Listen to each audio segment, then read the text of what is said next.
No Standing 8 Boxing Podcast. We discuss every organization and weight class with your host, Bronx Bomber, educated with the craft. Punch a topic hard like heavyweights, hitting the bag from the top rank to the upcoming. Washed up to the dark horse, champs, #1 contenders. Quick jab or sharp cross, we your source. Come get it. Tuning in, you can have it. Internationally known, our information is valid. See, we on a higher plane, no two episodes the same. We get better as we train, so on top we remain. Come join the conversation, it's insight you'll gain. And then outside of the rain, we do the damn thing.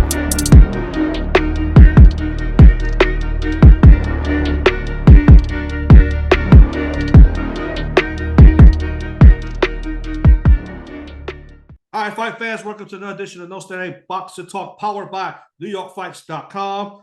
And this is your host, the Bronx Bomber. Thank you for tuning in. Thank you for listening. And on this episode here, I got none other than Abraham Gonzalez, one of the hardest working dudes in boxing media. He has written for just about anybody you know. And specifically today on this episode, we're going to talk about a new website that this man has launched called FightsAroundTheWorld.com. He is the founder. He is the managing editor, obviously contributor, because Abe is always working. And we're going to talk about that. And obviously, I got the man, the legend himself on the show. We're going to talk about this thing that he used to do and he still does called Around the Corner. All right? Around the block, around the corner. And see what we got, what's cooking up in the boxing world for 2024. Some things are already cooking up. We already had a good fight the first week. And then this weekend, we got Better Be There and Callum Smith. And we're going to get his insight on that. So please give us a warm welcome to a New York Fights veteran, Abraham Gonzalez. Abe, how you doing, man? What's up, man? Thank you for that intro, man. I appreciate it.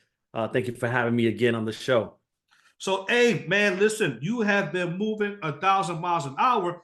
It's not unlike you. You move 1,000 miles an hour, but your train picked up significantly because in the last 4 months, you have retired from the Marine Corps, moved out back to the West Coast, contribute to Pro Box TV, launched your own website. How do you freaking get the energy, man? Man, that coffee helps. Coffee helps. Yeah, man. Coffee helps, and I just stay motivated, and I have the support of my wife when it comes to that, and that's a big part of it. So that helps me get to the things that I need to get to, and have the time to do what I do. That's what's up. That's what's up. Before we get into fights aroundtheworld.com, your new website, your new venture, that is all Abraham Gonzalez. This is all you. But before you get that, I'd be remiss if I didn't ask you, how has your transition been from the Marine Corps? You were a 25-year veteran, if I got the numbers right. That was so much part of your life, just like it was for me. I found it a little difficult making that transition because when you wear that uniform, you get institutionalized to a certain way of life. How has it been for you? It's been a little tough. It's been a little tough. I don't necessarily say that I miss it, like the service itself. I think more so miss being around the guys and the gals, shooting the breeze and going through the motions of the schedule of driving to work, getting to work, going into the routine, coming home, doing that. And so that part of it you kind of miss, the camaraderie you miss, and but it's been strange a little bit. One of the things that really came to mind, a friend of mine told me, was like, hey, listen, unfortunately, when it ends. And so a lot of the folks that maybe you used to talk to on a daily basis, you don't talk to anymore. And so that significant drop off is hard to adjust to, but day by day it gets better and better. So it's a work in progress, as you know. Absolutely, man. I'm with you all the way. And so one good thing about retiring from such a demanding job like the Marines, like the Army, is that now we can get to do what we want to do. We sacrifice so much, we put so much in the back order. But now, when we had to share boxing with the Marine Corps, nothing gets in the way of boxing now, right? That's So right. it allowed you to focus and put this thing into fruition, which is fightsaroundtheworld.com. I say that again, fightsaroundtheworld.com. From the esteemed writer, manager, editor, member of the Boxing Writers Association of America, Abraham Gonzalez. When did this thought of branching out on your own, launching on your website, when did that come into your head? So, Fights Around the World, if you look for the URLs condensed to fightsatw.com, the idea came into mind, I would say probably about a year ago. It started kind of circulating through my mind. And then in April, I decided to, put my thoughts together and come up with a plan to see what it would look like on paper, right? And just like anything else, and this, you gotta kind of write it all out, formulate the plan, see what the cost analysis is gonna be, start putting things together, and then kind of molding it and shaping it as it goes until you get to the final product. And I didn't want to rush that, so I started the idea in April. I had this kid named Brandon, Next Level Agency is, I believe, his company. Let me just get that right first. Um, Give me a second. It's I don't want to mess this up. It's Next Level Digital Marketing. I'm sorry. Next Level Digital Marketing is his company. He created the website for me.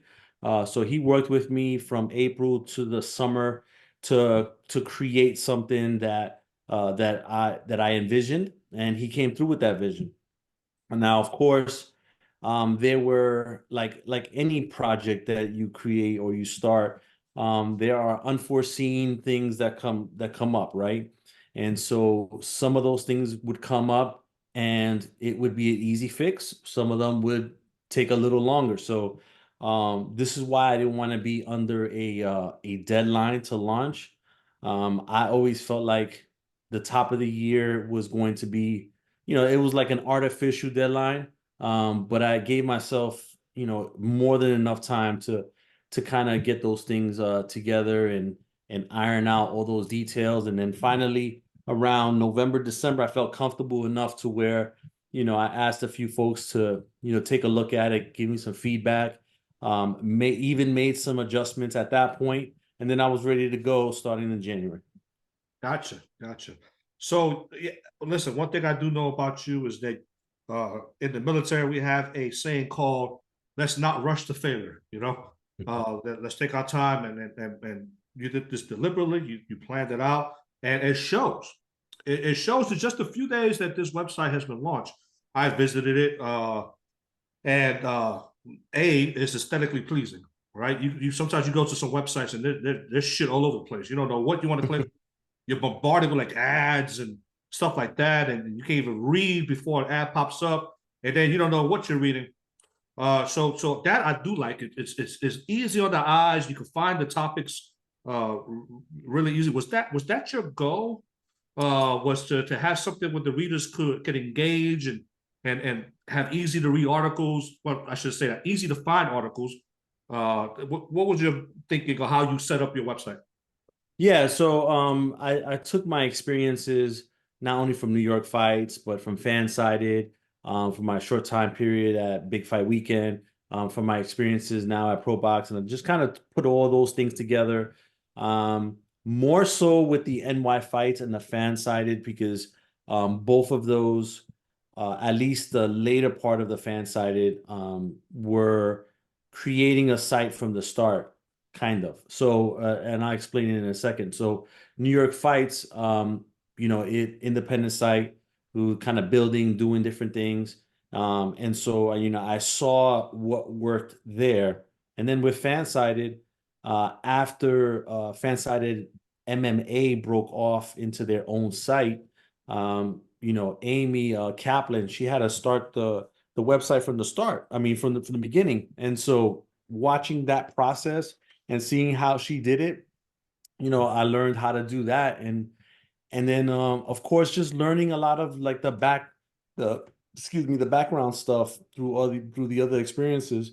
allowed me to put it all together like gumbo and come up with what I have. Now it comes with a price, because I know there's a lot of guys that they'll start a website and they want to make money immediately, so they throw up all these Google ads and everything.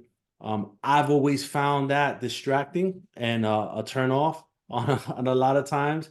My wife always tells me that. She's like, if I see a website and it has ads, I just click off of it. And so, I'm trying to stay away from that. At least like the Google ads that are annoying. But obviously, if there are companies that want to invest into the website, we'll strategically put something on the site, but for it not to take away from the reading experience of the articles.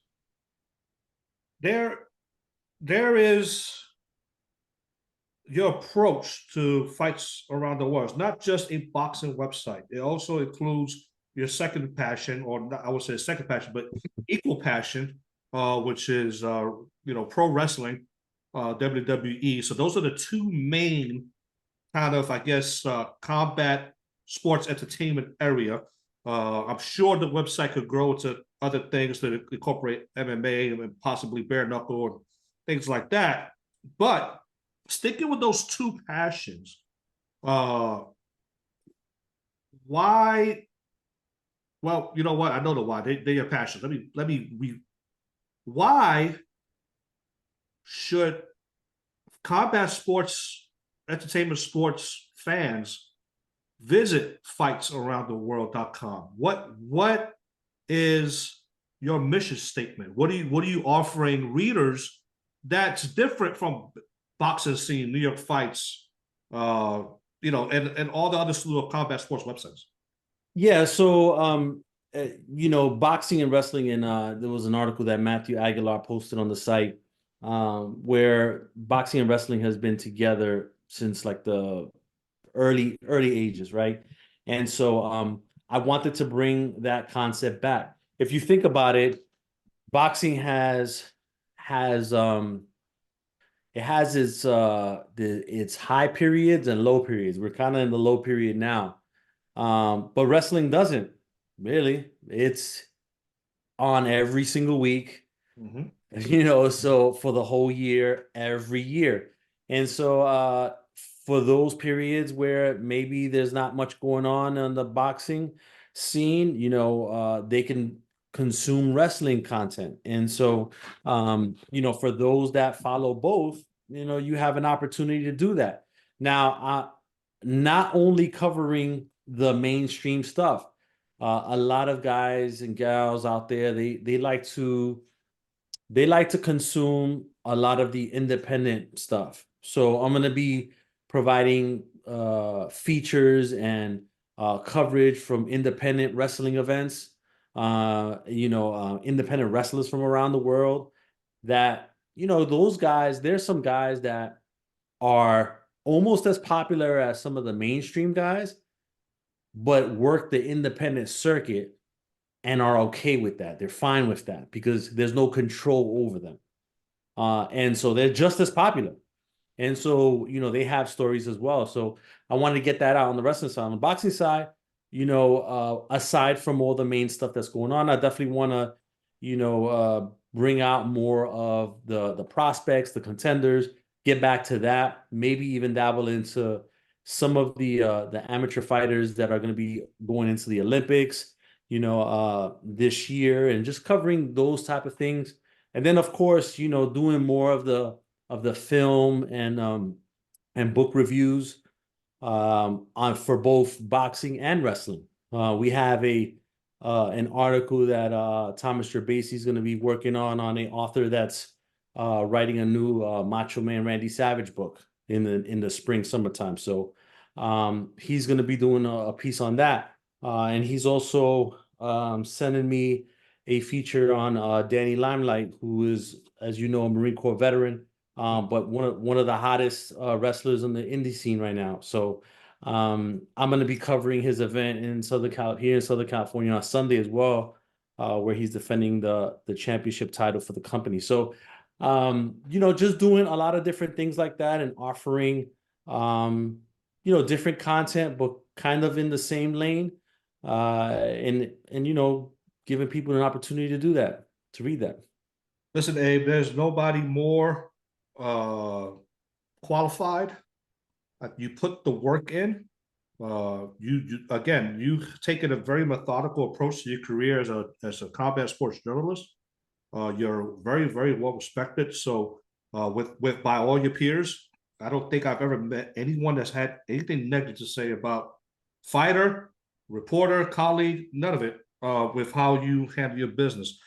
So I know that this website is going to be successful because of that. Not only are you methodical, but what you do is you bring true passion to what you do. You bring in heritage, you bring in history, you bring in legacy, right? Us Gen Xers, when we were growing up, it was all about Macho Man Randy Savage and Hulk Hogan and Hacksaw Jim Duggan and the Junkyard Dog and a little duo called the Killer Bees. Nobody remember about the Killer Bees, right? So and then we moved on, and then we became these like tough teenagers, and we started moving on to the Attitude Era, with Stone Cold Steve Austin and The Rock and all that stuff, and then now it's doing a shift back to kind of the old way, right? Where it's more kid friendly, more fun. And my favorite wrestler right now, I'm a little biased, man. I love this Bianca Belair, So right, who doesn't, right? When she does a little, right? And I took my grandson to his first pro wrestling event, and it blew his mind, right? And the same thing with boxing. You can remember sitting, by your granddad's side, by your dad's side, your uncles, while they cheered their favorite fighter on, and that kind of passion goes on. And that's what I believe Abraham Gonzalez brings to fightsaroundtheworld.com. Why around the world? Because I don't want to just focus on those here in the States. If there is a wrestler on the indie scene in Japan or in Scotland or in the UK, or Scotland's in the UK, but in the UK or in Asia, whatever the case may be, like I want to be able to bring those stories out. Like I'm interested in knowing what the independent wrestling scene is in the UK. I'm interested in knowing who the hot person is out there that isn't signed to a major thing, or events that they have going on over there. So all those type of things. And to mention, to go back to Bianca Belair, her husband Montez Ford is a Marine Corps veteran, by the way. So look at that, man. Semper Fi, do or die, huh? You know what I'm saying? I knew there was a reason why I liked her. So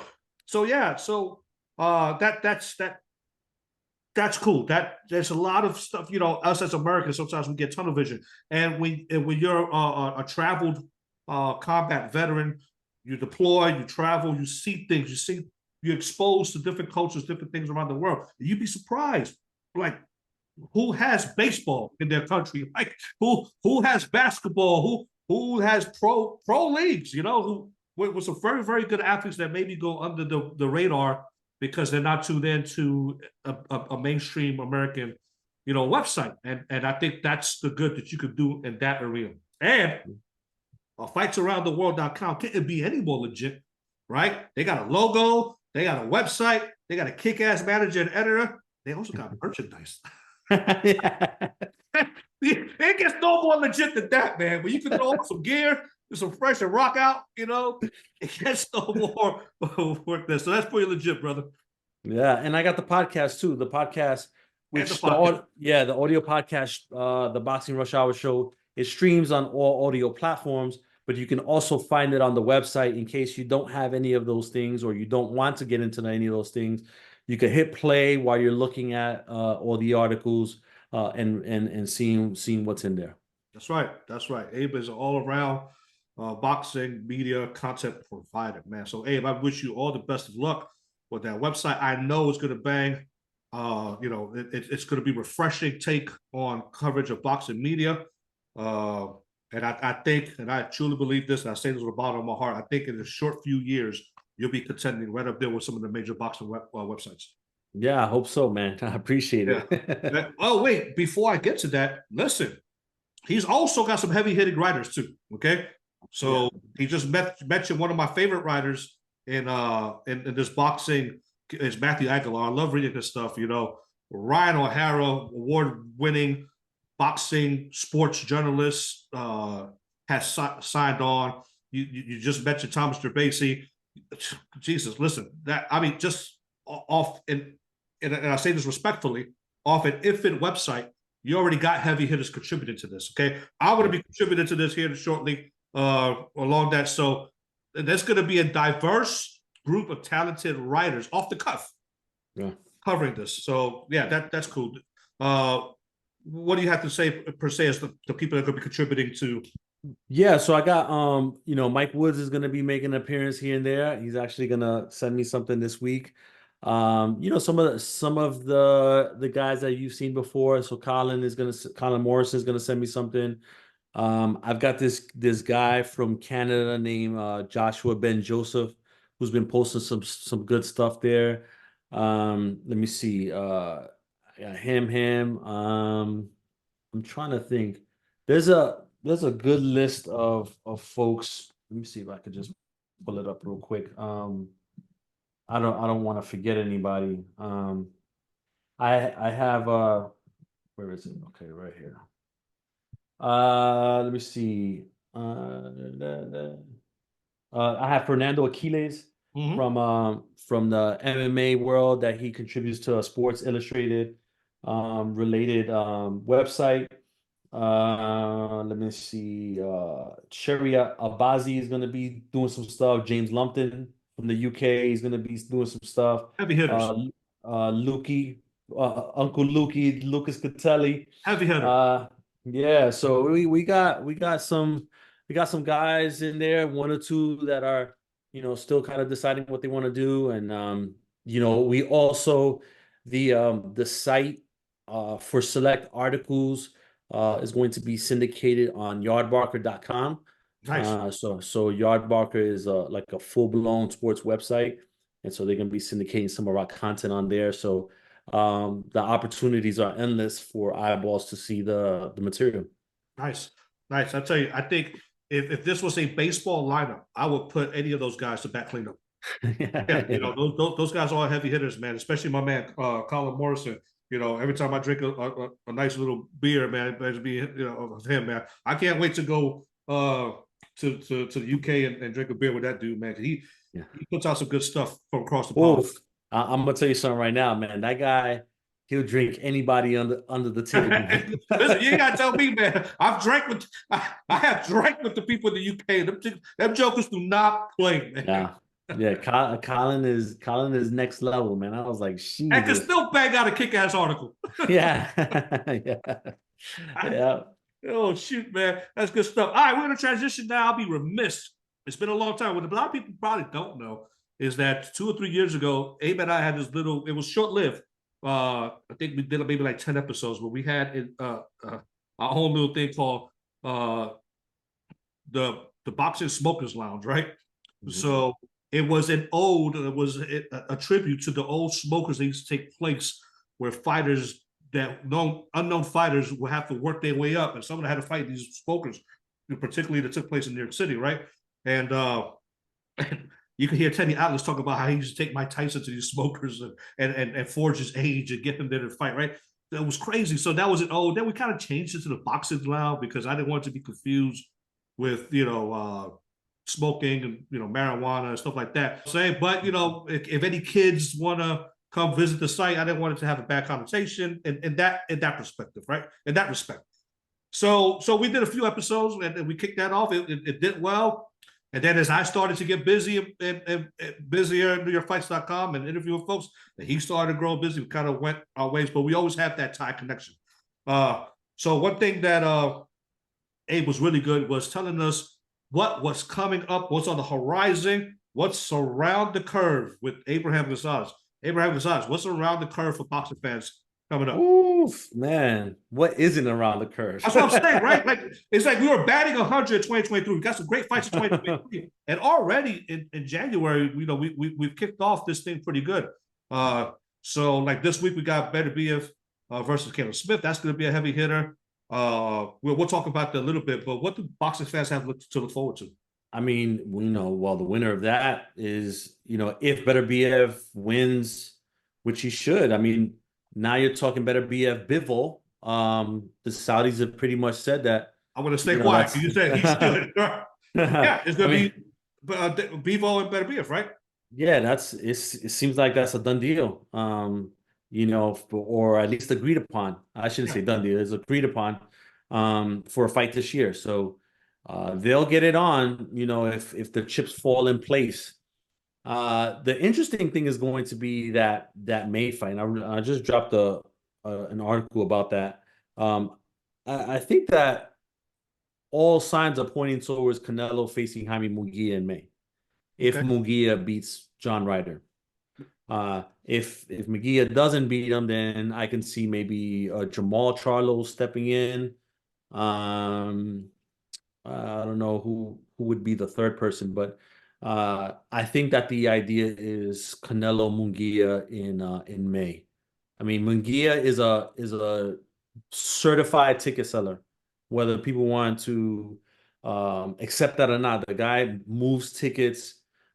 He draws attention. He has enough clout that Canelo doesn't feel like he has to carry the promotion himself. And I think that's where Canelo's at this stage of his career. That he doesn't want to be carrying the promotion himself, and giving the other guy too much of a rub. So Munguia is popular enough, especially within the Mexican community, that he won't have to do that. And I think we get that fight. That's the fight that Oscar's always wanted, at least for the last couple of years. That he's wanted that fight somehow, some way. And I think that we're going to get that in May. Yeah, and so I guess the whole Canelo not fighting Mexicans was short lived. Yeah, I mean, God, you just got. When he said it, I knew it was absurd, and I criticized him for it. Because I think it'll tarnish his legacy. That's my personal belief. You got to have every Mexican, every great Mexican fighter has had that one battle with that other great Mexican. And but no rumblings of I guess I got to think about the mainstream fan, right? We got our hardcores, but we got to think the mainstream fans want Benavidez, Canelo, all right? Any rumblings of that happening? Nah, I don't think that happens in May. I don't see it. I think that if that fight happens, the likelihood would be either September or May of next year. Next year. Yeah, but I think it's gonna. Now put this in. I think it's gonna be September, and it might very well be in Saudi Arabia. The Saudis are. Hey, listen. That's where boxing's headed. All right. Listen. Not only boxing. Just bunch of stuff. They're trying to make it the number 1 tourist attraction, and so wrestling is already over there, right? Yeah, UAE as a whole. UAE as a whole. When I was in Qatar, in Qatar, us and my Americanism would say Qatar. When I was in Qatar for deployment in 2015, they were building the stadiums for the World Cup. Mm-hmm. Right? And so sports in UAE are. So I see it expanding past Saudi, Dubai, Qatar, just about everywhere, man. So listen, I'm a hardcore patriot. I'm a hardcore American at heart. I've served my country for 25 years, combat tours and whatnot. But listen, Americans, you did not love boxing enough to keep it here. Okay, we just did not love it enough to keep it here. So any industry will go where the money is. That's right. Where the passion and where the ticket sales are. If they've sold out every fight, that card that they Matchroom put on just recently, with all the heavyweights, that was just as good as the cards I've seen. All the fights were really good with Deontay Wilder, Anthony Joshua. Oh yeah. The Day of Reckoning. Man, that was a day of boxing, man. That was from doggone 11 a.m. to almost 8 o'clock at night. There was 8 cards on that fight. I think maybe even 10, right? And most of those fights ended in knockout. We had some thriller fights. We had maybe one border fight. But that was just as good as a card as anybody put on. And it sold out. Yeah. And it's sold out. So don't be surprised about that. We also got Teofimo Lopez and Jermaine Ortiz. That's heating up to be a good little fight. We got Abraham Supernova versus Oshaki Foster. That's coming. Some good fights coming up. Which one's personally excited for? I don't know. I mean, honestly, like I'm a little bit of a traditionalist when it comes to the boxing. I like them heavyweights, baby. And so you always have. Fury versus Usyk is high on the list of what I want to watch in the next couple of weeks. That's the big one. I think Fury shows up based on who he's fighting. 100%. You know what I'm saying? 100%. So that's gonna be a good fight. A lot of people don't think so, but don't take that Francis.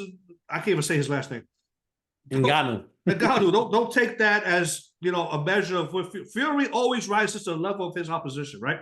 So I think that's gonna be a bang of a fight. I'm excited for that. But I have a question for you. Yeah.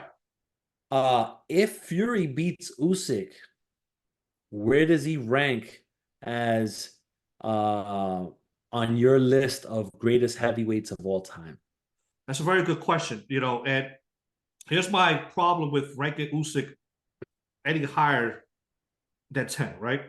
Number one, it's always going to come down to level of opposition, right? And who he's fought. I mean, so many good fights were made with the heavyweights of the 70s and the 80s, and even going back a little further amongst themselves. And I think those are locked in already. You have to do something super extraordinary to break into that tier of heavyweights, right? And I don't think Usyk, I don't think Fury has done that. Now, he is one of the longest reigning lineal heavyweights, so I give him that. He did defeat the heavyweights of his era, like it or not. It was ugly. He did do that, right? And then he doesn't.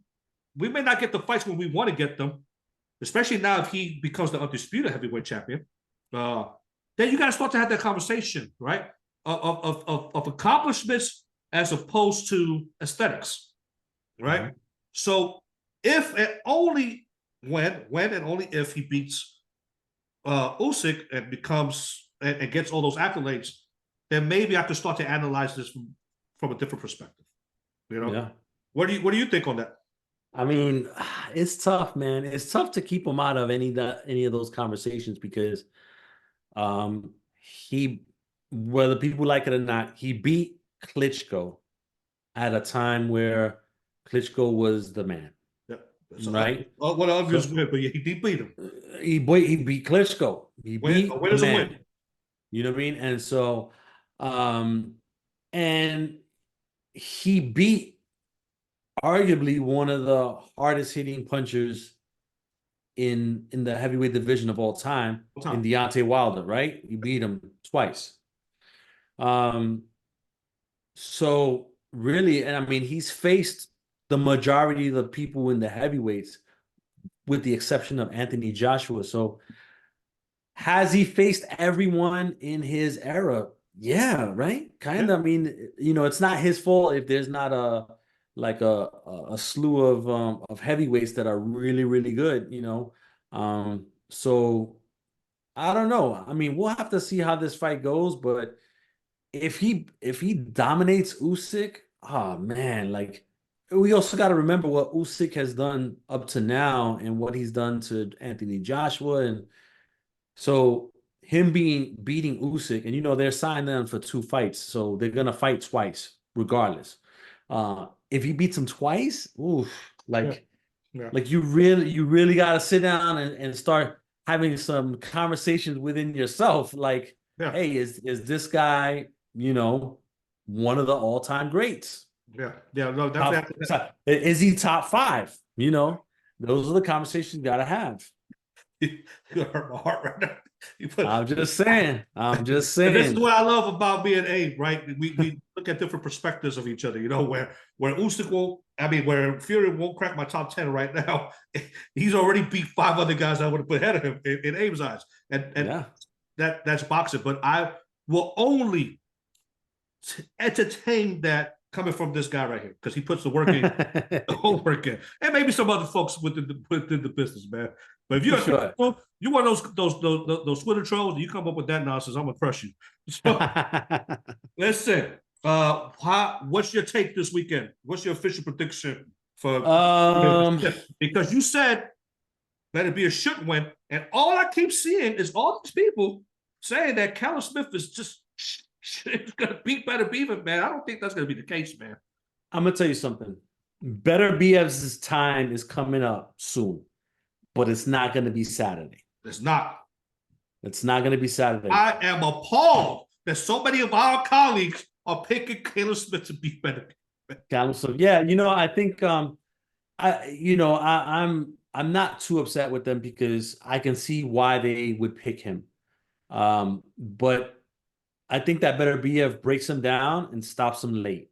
But I'm gonna tell you on that same note, I don't think Better BF beats Bivol. No. I'm 100% with you there. Yeah. Sorry, John Scully, if you're watching. Yeah. Hey, I know that's your guy. That is John's guy. But listen, what Caleb Smith has not run into, right? When you do matches and who's they fought, Caleb Smith has not run into anybody nowhere near the hitting power that he's going to be hit with on Saturday. Okay, yeah. and that's always the factor. Better BF hits like a Mack truck, all right, and that's always the factor going into a fight. I mean, can he be outboxed? Yes, we've seen that before, right? But he always lands that one punch, and if you haven't been hit like that, we're not going to count Canelo. Canelo is hit nowhere near as hard as Better BF. Okay, all right. So if you want to use Canelo as your little ticket to say Caleb Smith beats Better BF, you're highly mistaken. So we got that X factor, and I don't think that Caleb Smith is going to overcome once that power starts to land and land consistently. That hurdle, that obstacle. So I'm with you. They better be monster pressure knocks him around 8, 9, 10, right around there. Yeah, okay. and let's just remember though, like, although we say that, he is 38 years old, about to be 39, and with these things, at any moment he could walk into that ring and be an old man. Yeah, and that's a given. We saw that happen just recently. We saw it happen with Regis, right? Yeah. I mean, you look at Regis Prograis, who stepped in that ring just a few weeks ago against Haney. I don't think that Haney fought the best version of Regis Prograis. If he would have fought Regis, that would have been a hope to fight, in my opinion, right? So yes, we got to leave some room for age. We got to leave some room for breakdown. We also got to leave some room because Caleb Smith is not a punk when it comes to landing a hard shot. Activity, right? So we got to leave for that. I do agree that Bivol is just that ugly monster. He's my wiki writer of this era, right? He's just that guy that nobody has the formula to beat because when he does well, right? He is not going to change his style to suit you. You're going to change your style to fight him. That's what always happens. Canelo fell into that trap. Look what happened. Who you got between before I get to that fight? Is this redemption for Supernova? Can he erase what Robesi Ramirez did to him? Obliterated him. Against O'Shaquie Foster? Hell no. Nah, bro. I don't see it. I mean, O'Shaquie Foster. He is fighting at a level, right? He should have been getting the attention that he's getting now. Unfortunately, he was kind of in his own situation where it just wasn't working for the best of him. But like O'Shaquie Foster is a legit dude, and I saw Nova get hurt last couple times early in fights, and I don't know, something just didn't something hasn't been fixed with him. I feel like that I can't remember. There was a fight in Oklahoma last year, I think it was, where he got rocked in the first round, and I feel like since then it was just, I don't know, something hasn't been completely right with him. Not that he's injured or anything, but it's just kind of, he took a step or two back. Yeah. And I just don't see that version of Nova beating Oshaki Foss. Now, if you told me Abraham Nova like a year and a half ago, 2 years ago, maybe it might be a different. I might say differently, but at this point, I think Oshaki Foster beats him by decision pretty easily. Yeah, I like. I tell you, I've always been a Oshaki Foster fan, but I absolutely now I have moved him from respect to him, watch him, to almost like I put him up there with fighters that I absolutely love to watch. That 11th round of his last fight won me over. I went totally ballistic watching it in my in-laws' house. And that's what boxing, when people ask me why I love boxing, watch that 11th round. And it's always, you play golf like I play golf. I mean, not you, but when a person plays golf like I play golf, it's always that one good shot that'll bring you back to the golf course. You could have hit 100 bad shots. That one good shot will bring you back to the golf course. Boxing's the same way. You can watch 100 shitty fights, but one round, like the Oshaki Foster round, will always bring you back to that. So, and speaking of that round, for everybody tuning in, look out for the Ring Magazine's yearly awards edition. I ended up writing a piece on that round of the year. So, because that round won round of the year for the Ring Magazine, and so I ended up writing it up. Yeah, I just should have. And I heard some rumblings of Luis Nery potentially fighting. Man, refresh my memory. I think Naoya Inoue. Yes. Yeah. That's looking like it's gonna happen in May. What do you think? What do you think about that? I think Inoue knocks him out in under 6. Yeah. I mean, I don't know what the whole. So anyway, Nery was a special fighter. He's just undisciplined. He was a special fighter though at one point, and people still have faith in him. But nah, Inoue is on the next level. And the thing is that I think that because Inoue is more of a like he's more like a traditional guy. I think he wants to give him a beatdown just because of, the embarrassment of the situation from years ago where Nery was like overweight and they banned him from Japan and everything. I think Inoue just wants to give him a beatdown just off of that. So, yay or nay? Does Danny Garcia get back in the ring? Who? Danny Garcia. The realtor? Yes, the realtor, the barber, the Scarface impersonator. Jesus Christ! I think he does. He'll fight Erislandy Lara. That's the fight that they've been talking about doing for the past like 18 months. I'm sure they'll do that. Or he fights like for whatever reason, let's say Keith Thurman comes out of out of hiding and decides to move up to 154. Maybe they do the Keith Thurman Danny Garcia fight at 154. To see a close fight the first time around. Yeah, see if Thurman, likes it at 154. But who knows, man? All right, that was my next. That was gonna be my next name, and you already touched on that. Was do we see Keith Thurman in the ring again?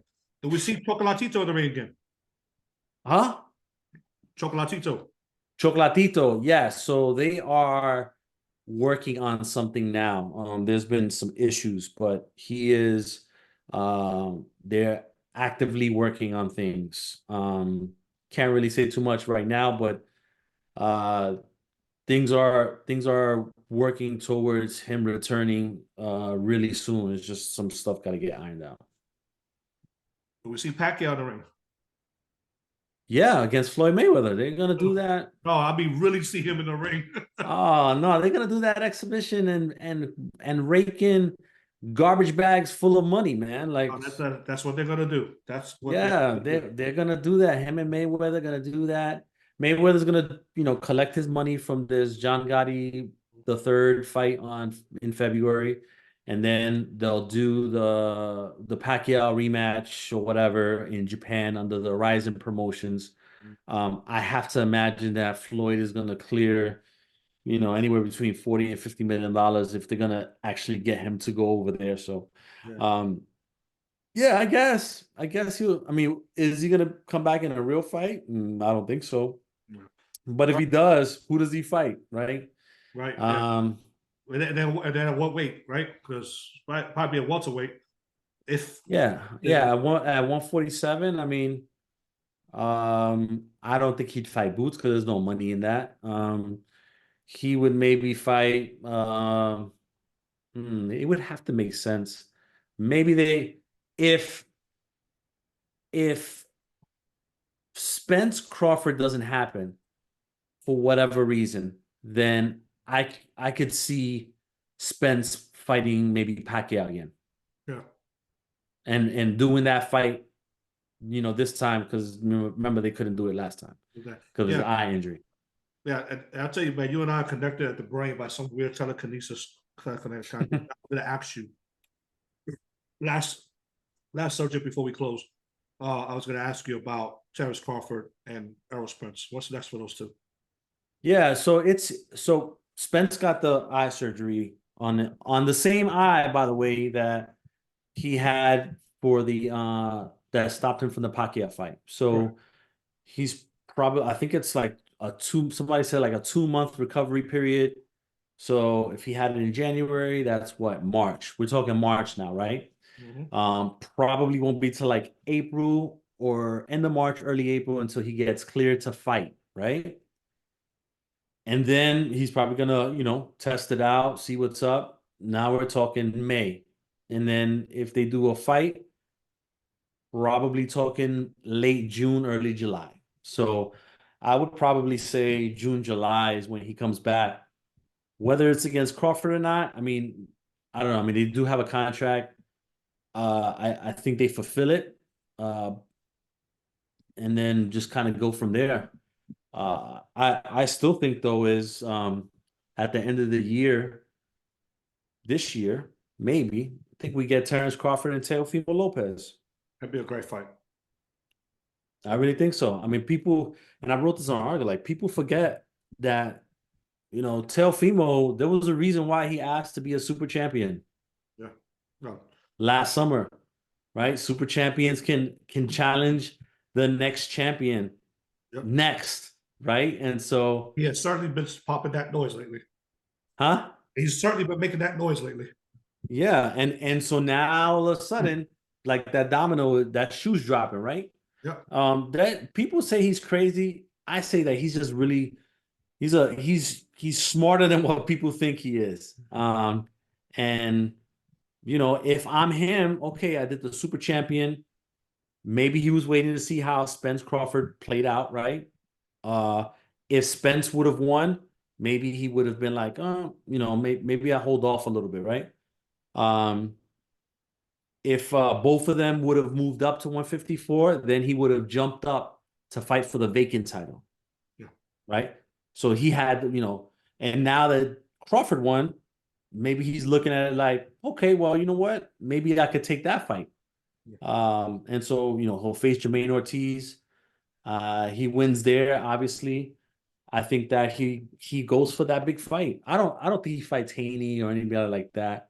Um, I just don't see it. I mean, I think that Haney fights Ryan Garcia if they do the Ryan Roley and Mhm. Ryan wins a title, then I think they do Haney Ryan.